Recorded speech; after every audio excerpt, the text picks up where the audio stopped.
Hello and welcome back to The Perch from the Wyoming Tribune Eagle. I'm Noah Zahn, the local government reporter here. This week we're bringing you a conversation a little bit different from what we normally do on this show. We're not necessarily talking about what's going on in the news, but what's going on with the news this week. Talking about a partnership between our paper, the Wyoming Tribune Eagle, and Wyoming News Now, the local television news station. We're joined here by Jeremy Downing, the news director at Wyoming News Now, and Brian Martin, the managing editor of the Wyoming Tribune Eagle. Thanks for joining us. Jeremy, since you haven't been on here before, can you just give us a quick introduction of you and what your role is with Wyoming News Now? Sure, I'm happy to be here.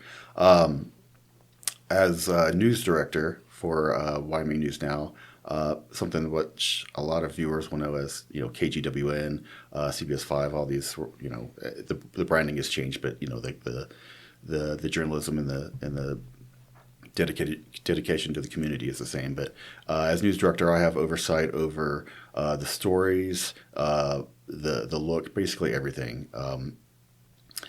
Funny, some people conceive when they hear the title, they think of a show director, but that's just one component, one piece of the team. But as news director, I have overall oversight over everything.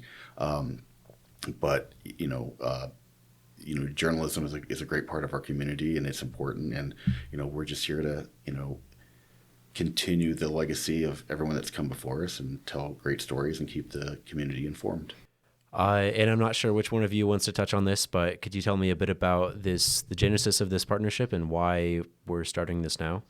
Yeah, well, we've been talking about it for a little while. I mean, Jeremy is on his second time here in Cheyenne in this position. We were having conversations before about this possibility, but when our new regional president, Vince Bodiford, came on board, he has a background in television, and he suggested that we get in touch with Wyoming News Now and have that conversation about sharing some resources, cross-promoting each other, and really talking to as two legacy media organizations in Cheyenne, kind of building our brand together and sharing those resources.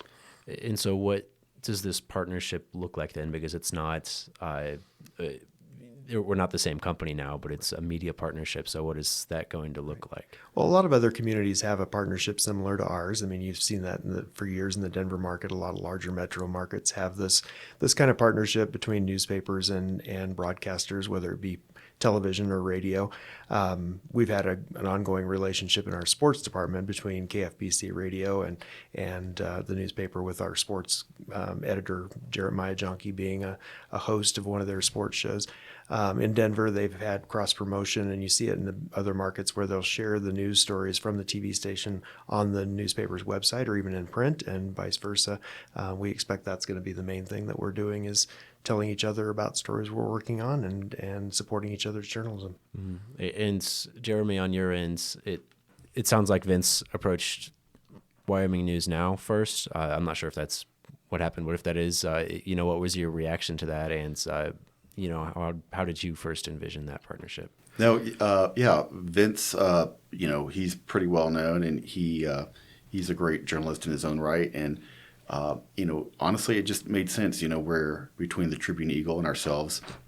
We're kind of the legacy journalists in the community. And so it just made sense for us to partner up, telling good stories and keeping the community informed is the lifeblood of what we do. It's the most important aspect, I think, within our country's framework.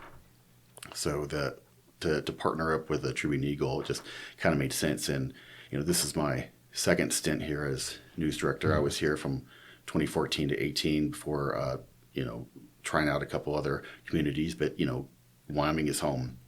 So coming back, but, we always had a good partnership, I believe, not official, but, we had good working relationships. Brian and I knew each other and respected each other. And it just, honestly, it's like coming back and working with your friends again. And, why not provide the community with, twice as much great journalism, and it benefits both of us, I believe. Mm-hmm. And can you tell me a bit about the media landscape in Wyoming, maybe how you've seen that change over time? I know, Brian, you've been here a bit longer, but, how can this sort of partnership thrive in this environment? What is it about the landscape here?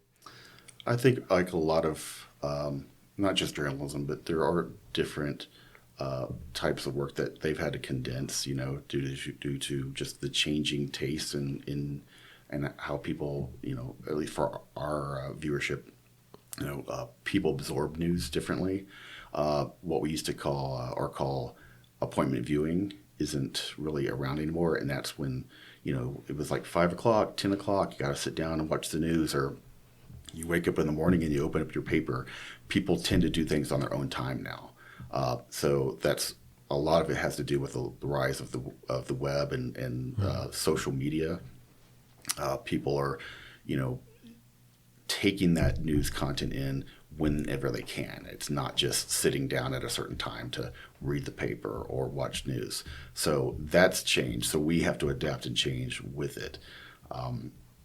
And over the years, it's just, I feel like journalism and our group has gotten smaller. The longer you're in this business, the more people because the people that stick around and stay in it, we're spread out throughout the country or within the community or whatever. So you just know everybody.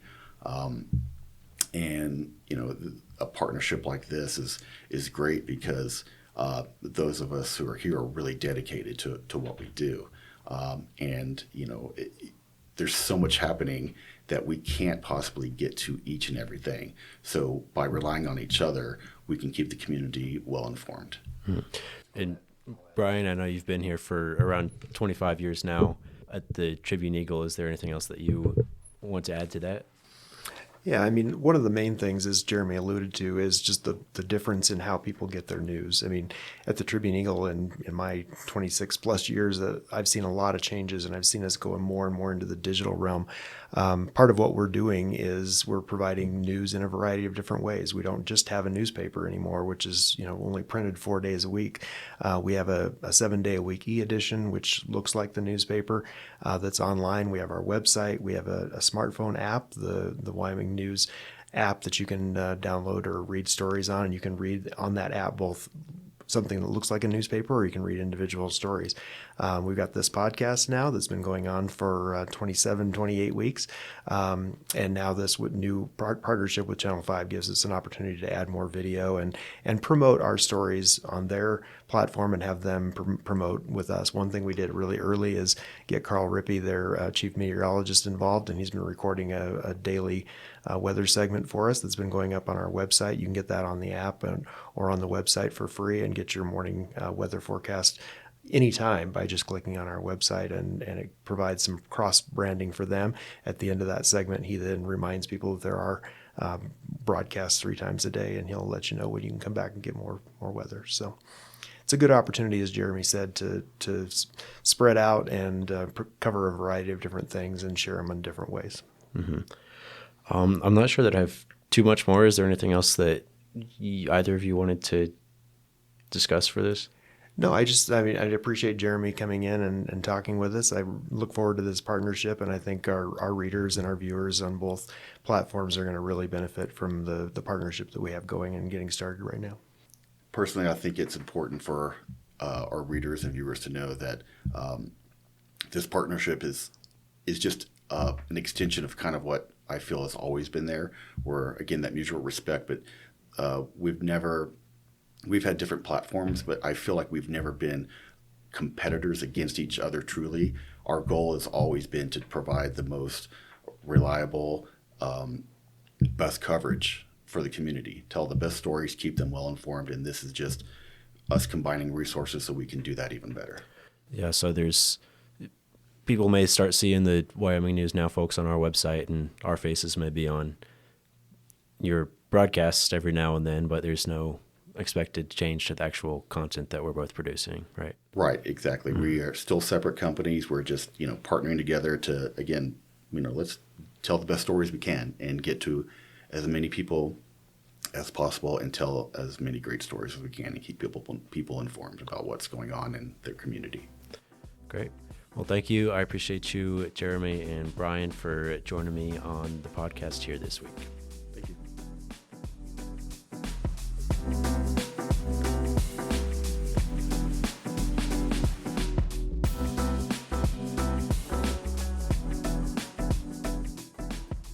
Now I'm joined here by Carrie Haderlie and Hannah Shields, who have been covering the Wyoming legislative session that began last week. For a quick week one recap of it, Carrie, let's start with you. You've been covering the Senate. What have you been seeing there? On the Senate side, a number of committee-sponsored bills have made it pretty far in the process. Many of the bills have been amended and worked on the floor, but that's something that Cheyenne Senator Tara Nethercott said is actually a good thing. It means that the bills are going through the legislative process and facing questions and discussion on the floor and in committee. One such bill, Senate File 69, would provide a 25% reduction in property taxes up to a valuation of about $2 million for single-family residential structures across Wyoming. That measure originally included a $225 million general fund and legislative stabilization account allocation that would have gone to cities, towns, and counties to fund things like police, fire, senior centers. Many people call that measure a backfill or a state allocation to pay back what municipalities and counties might have lost under that tax exemption. In committee, senators removed that backfill, and in a media briefing just tonight, Senate President Bo Beitman said that he did not support the state paying such a backfill because, as he said, property tax revenues from 2019 to 2023, the latest data that he had increased 65%, which he said was much more than that 25% exemption. When asked about inflation in that same time period, he said he didn't really believe that that matched a 65% increase that they had seen in property taxes in recent years. Another bill that I've been following regarding affordable housing has been significantly amended.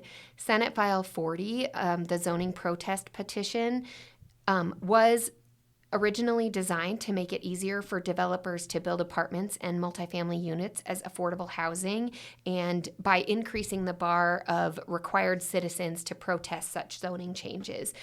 That Senate file used to include a 50% requirement that all people affected in the area sign a protest petition before triggering a supermajority vote on a local board like a city council to make such a zoning change at the local level.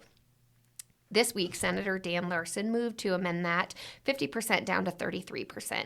Current state statute requires that 20% of all affected neighbors sign the protest petition, and Larson said he just felt 50% was too far. The Senate went ahead and approved that measure, and in addition to reducing the 50% to 33%, he also proposed in that same amendment that the supermajority remain in place, meaning that a city council in a smaller community of 5 people would have to have a 4 to 5 vote in order to approve said zoning changes instead of just a simple majority.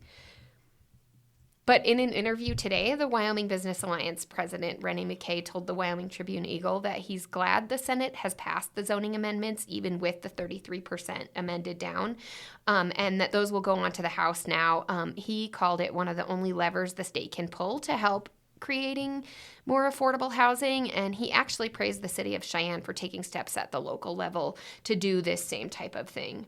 He said that he's heard stories of Wyoming businesses offering folks jobs, and they're excited to come to Wyoming, but then when they try to move here, they can't find housing, and then they don't come to work in this state. So he was interested in seeing this one pass. A few things have failed in the Senate.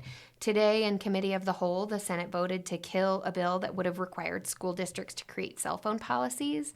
It did not stipulate what those policies would be, but would have required that school districts have a policy. So it could have meant that school boards allowed students to leave their phones in their locker or ban them completely. That measure failed to garner enough support to move on.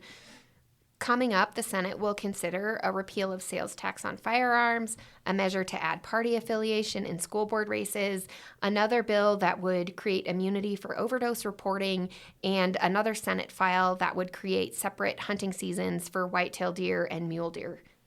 Great. That answered my question. I was going to ask what you've got your pulse on for the next week, but thank you, Carrie. And be sure to check out those stories on our website or in print if you haven't already, if you want to learn more about that. Now let's jump over to Hannah, who's been covering the House and the supplemental budget this past week. Can you tell me about what you've been reporting on? So on the House side, I've been following a few different bills, especially those that have been highlighted as prioritized by the Wyoming Freedom Caucus, which now has a majority of the House of Representatives following the 2024 general election. Earlier in late December, the Wyoming Freedom Caucus laid out its 5 and dime plan, outlining some key bills that they were promising to get passed within the first 10 days of the session. So a bill introduced by Representative Rachel Rodriguez-Williams, who is the current chairwoman of the Wyoming Freedom Caucus, is House Bill 147, Prohibition of Institutional Discrimination.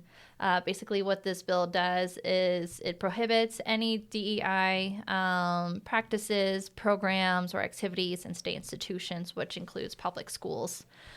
There was an amendment successfully added to that bill that would basically exempt the discussion of race-related topics for instructional purposes. That bill did make it through the House, and so now it has been received in the Senate for introduction, where senators will now be able to get to weigh in and discuss that bill and make amendments as they want before it goes back to the House. So another bill that I've been following is What is a Woman Act, or House Bill 32. This bill was introduced by Representative Lean. And basically what this bill does is it statutorily defines male, female, and biological sex. An amendment was made to this bill so that the language be in line with another bill that is sponsored by Representative Martha Lawley. And Lawley's bill basically restricts transgender access to female-only bathrooms and sports teams. So they just kind of lined up the definitions there. That bill has also passed through the House in the third and final reading and has also been received by the Senate for introduction. And so there have also been some prioritized topics regarding increasing election security in Wyoming. And a few bills that have been introduced by Bear have also been successfully making their way through the House, and I expect will soon be received by the Senate as well. So definitely quite a bit to keep an eye on in the House, but not to dwell too much time over there. And all those topics you brought up, those are all of those from 5 and dime priorities from the Freedom Caucus? Yeah, all those are 5 and dime priorities. Yeah. So definitely a lot. I mean, a lot of these House bills, obviously have to do with social issues, social media, things like that. Oh, and of course, repealing gun-free zones, which just passed the Committee of the Whole today. So, but moving on, outside of that, I've also been following the supplemental budget, which is discussed in the Joint Appropriations Committee. So joint meaning that both members from the House and the Senate are sitting during those meetings and discussing the supplemental budget. And just a quick recap, the supplemental budget is basically an amendment to the biennium budget. So last year in the 2024 budget session, lawmakers passed the biennium budget for the years 2025 through 26. And then during the general session, which is during odd-numbered years, lawmakers can consider a supplemental budget request, which is just like it sounds. So it's basically supplemental budgets to that budget that was passed last year. So definitely one big thing to know is earlier this morning, I was sitting on the JAC, and they discussed Gordon's $130 million recommendation for wildfire funding. So the governor intended this to be a grant program through the Wyoming Wildlife Natural Resource Trust, which is a state agency. However, this morning, JAC members voted to reduce that amount from $130 million to $100 million. And also, instead of being a grant program, they decided to make it a loan that would be run through the Wyoming Business Council instead of the Natural Resource Trust, and they would charge 2% interest. So that was definitely a big story that I wrote about earlier today. And another big thing to know on the JAC right now is they made kind of an unprecedented move. Last Friday, I was sitting during the JAC meeting where they didn't discuss the supplemental budget, but instead they reopened the budget that was passed in the 2024 budget session.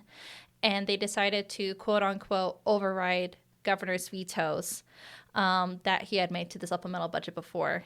The backstory on that is by the time the legislature submitted the budget in the 2024 budget session, it was on the governor's desk, but it was on the last day of the session, meaning Gordon had all the ability in the world to veto line items in that budget that he didn't agree with. And because the legislature ran out of time, they couldn't do the 2/3 vote to override any of those line item vetoes. So that budget was signed. However, on Friday, JAC members decided to kind of bring back some of that language that was vetoed by the governor. Probably the biggest newsworthy one being the second half of a footnote regarding DEI program funding at the University of Wyoming. Gordon had kept the first half of that sentence that would order the university to dissolve its DEI office, which it did back in May last year. However, he did veto the second part of that language, which basically would have said that would have prohibited any state funds to go towards DEI-related programs, practices, or activities. The reason why Gordon was worried that the university would be at risk of losing federal funding over that. So on Friday, JAC members decided to bring that language back and put it in the supplemental budget. So I spoke with Senator Mike Grew, who's a Democrat from Jackson, and I asked him how normal this is. He said this is not something he really sees. I spoke to a lobbyist who is also a former state lawmaker who used to sit on the JAC. He said this was something he had never seen in his years in the legislature. So it's kind of unclear how they plan on going forward with quote-unquote overriding governor's vetoes.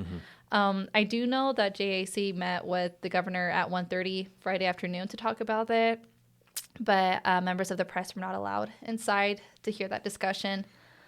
So I'm kind of curious to see how that goes. Sure, definitely. And that'll be something that you'll have your pulse on over the next few weeks then, I suppose. Yeah, I'll be keeping an eye out. Yeah. It looks like right now they're just going to be talking about the supplemental budget requests from the different departments. But I'll definitely be sure to update readers to see if there are any changes back to what happened last Friday. Yeah. Great. Anything else? Yeah, if you want to get your reporters a coffee gift card, we would much appreciate it. I'm just kidding.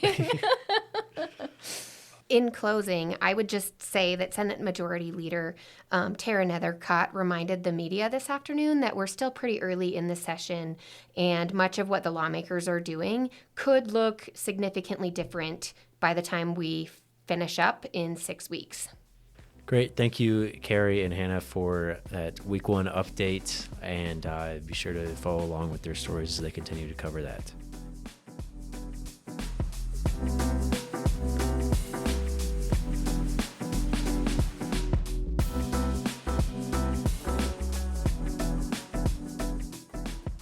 Now I'm here with Taylor Staples, our arts and entertainment reporter, to bring us a quick recap of some events coming up in the next week. Yeah, thanks, Noah. So on Saturday and Sunday at 8 a.m. and 9 a.m. respectively, the Cheyenne Rifle and Pistol Club is hosting their annual gun show. Also on Saturday at 9 a.m., people can meet local airmen at the Hawthorne Tree. And at noon and 5 p.m., the Rail Spur is hosting a kids cooking class where local kids can learn how to make shrimp rolls.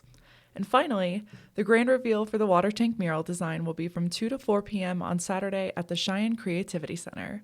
For more community events, check out our calendars on the front page of our website. Great. Thanks, Taylor.